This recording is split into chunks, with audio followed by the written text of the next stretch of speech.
It's the truth. The title thing that I wrote is the truth. Disgusted with myself. Disgusted. I had goals. I had things that I wanted to accomplish, and very much so, I know that I traded those in for comfort. I traded because I'm comfortable with being in the top 1%. I have a six pack. I look better than everybody else. I'm stronger than everybody else that I know. I'm more athletic than anybody else that I know. But that's not the goal I set for myself. What was it, a year ago, January? I said I want a six pack before summer. Summer came. I was like, damn, no, I'm sorry. I wanted an eight pack. I got the right genetics for it. And all I had to do was be disciplined on my diet, disciplined on my workouts. It's so within reach. And I traded it in because it was hard. I wasn't consistent. And I let myself down. And you can just brush it off and be like, I got a nice six pack. I'm killing it. I'm athletic. I'm functional. Like I'm everything you could hope for. And people that I tell my goals to, they try to talk me out of the goals. They go, no, why do you need to do that? Why do you need to lose weight? It's like, if I'm 10% body fat, that's amazing. If I'm 220 pounds, that means I have 22 pounds of fat on me. 10% of my body weight is fat. I'm a little bit below 10%, but I told myself I wanted an eight pack. And every day I look at this six pack and I can't even share these thoughts with anyone else. So I'm just going to put them on here. But I'm disgusted with myself. It's because I had a goal for myself. I set a goal for myself. And it's like, I know you guys have goals and aspirations too. And there's so many of them, maybe all of them, as lofty as they may be. You want to be a billionaire. If you have it deep in your heart, I'm one of those. You have it deep in your heart that you're like, I believe that I could do this. And you not doing it, it's spiritual suicide. You have to either that constant reminder when you go to sleep, when you wake up, when you pretend like you're happy with yourself, that constant reminder that you had a bigger goal set for yourself and you're letting yourself down, it hurts. It hurts me, man. I'm disgusted with myself and I can't even share the thoughts with other people because my physical goals, financial goals is easy to keep secret, but in my line of work, physical goals, you go, I wanted an eight pack. And people go, yeah, but why? Like, you have a six pack, you look great. You need it. Like, that's not healthy. And it's like, none of that matters. I told myself, I know I can do this. I want this for myself. And a year has gone by and I haven't done it. All the while, I could have done it. But you set a goal for yourself and you know in your heart that you can accomplish it, but then you don't take those steps. It's very depressing. It's very depressing. And that's why I've been running so crazy. Like, my feet hurt and everything. I'm like back on it now, but I'm gonna be on it until I get past it because right now I'm in a state of disgust, man.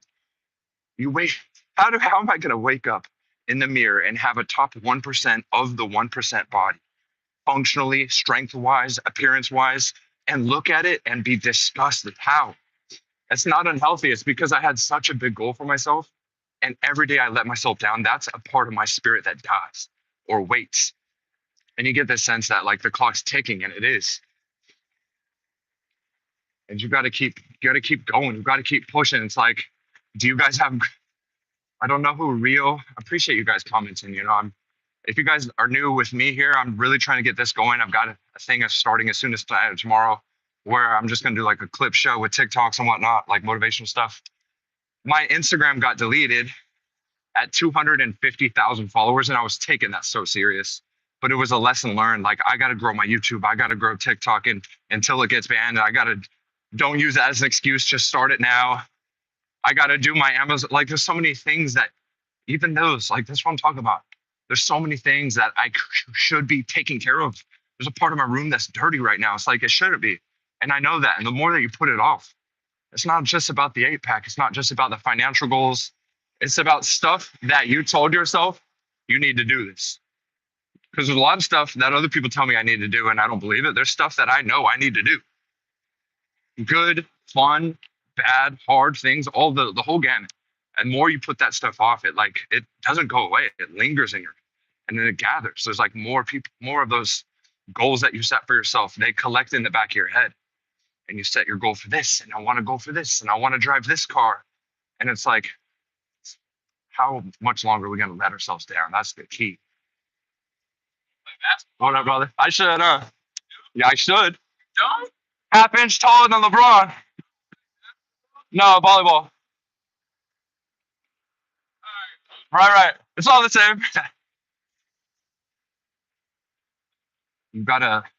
That's another thing too. How many times do I go in public places? If you guys don't know, 6'9". How many times I gotta go in places where people are like, "I bet you dunk easy.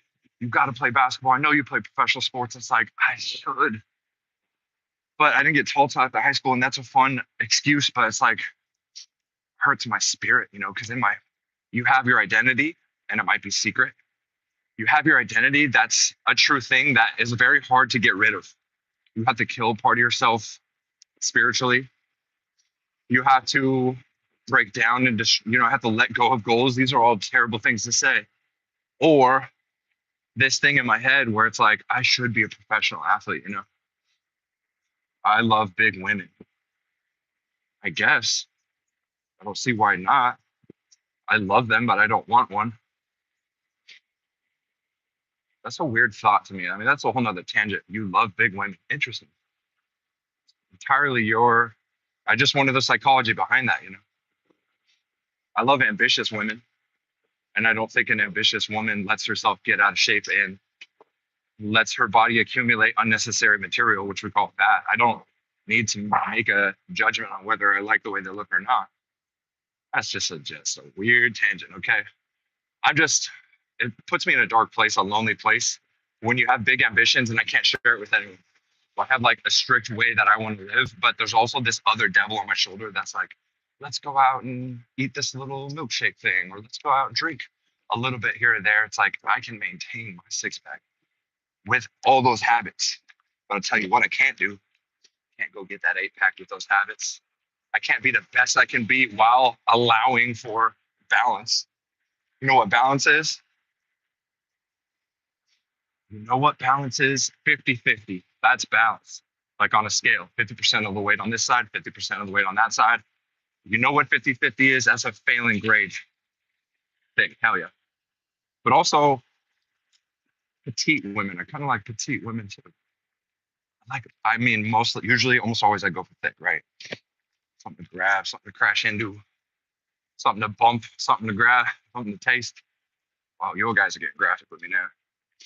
Thick.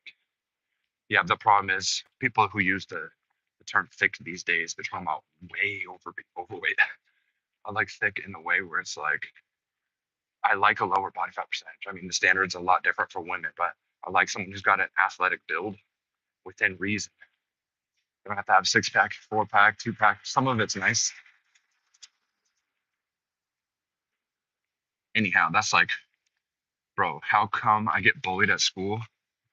Um, Dang, that's a deep answer. Um, could be something about you physically or energetically or your how you carry yourself that in society currently people don't accept. But for all you know, in 10 years from now, you're going to be the man. That's just kind of how it works. I got bullied in school. I was one of the biggest kids in school. And you know why I got bullied in school? Is because I allowed it.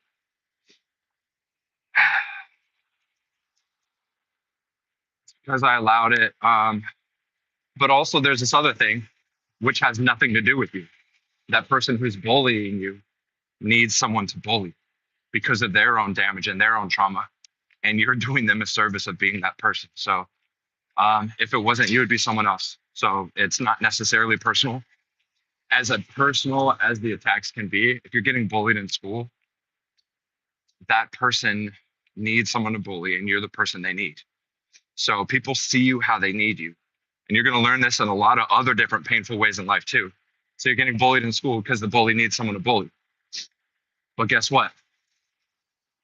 You're going to get abused in a relationship because that girl needs someone to fuck around with and then hurt you. And then you go, what did I do? And it's like nothing. You didn't need anything. If it wasn't you, it would be someone else. The hurt person needs someone to hurt. My best advice is if you're getting bullied in school, then calm down, baby boyfriend. So I love that. Whatever that means. Careful. I guess I could cross here. Construction zone. Um, the best advice I can give to better humanity and help you is that Don't be the next bully. You're getting bullied. Hurt people, right?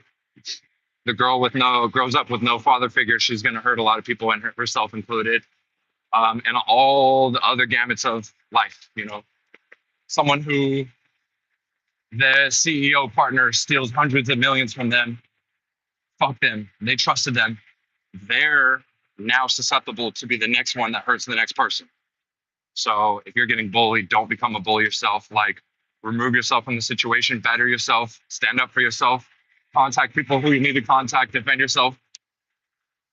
I appreciate that. Careful while crossing. Sometimes I want to get hit. And that's just some realness I can have with you guys because we're all strangers, right? Sometimes I want to get hit, especially if it's an Amazon bus. You ever think about that? I would rather have my health and work for my earnings than be paralyzed and get a payout. Let's be honest. Life's precious. You only get two natural legs. Are you struggling? I would never admit to that. My struggle is my gift. When I overcome any struggles that I have, whether or not you're getting bullied or whatever or not I'm going through, I'm strong enough to handle it. And I carry it on my shoulders silently and apparently effortlessly. But you and I are strangers. So I can be honest and say, we all got something, right? We all got that person who's bullying the other kid. He's struggling too. The kid's going home being sad that he's being bullied. That other kid who's the bully seems to be winning the situation. He's going home because he's got no parents that love him. You know what I mean? Next question. It's not an admission of some emotional state that we are going to flesh out here on Instagram Live.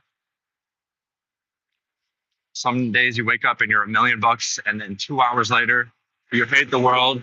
And then 2 hours after that, you're feeling like you're on the top of the world.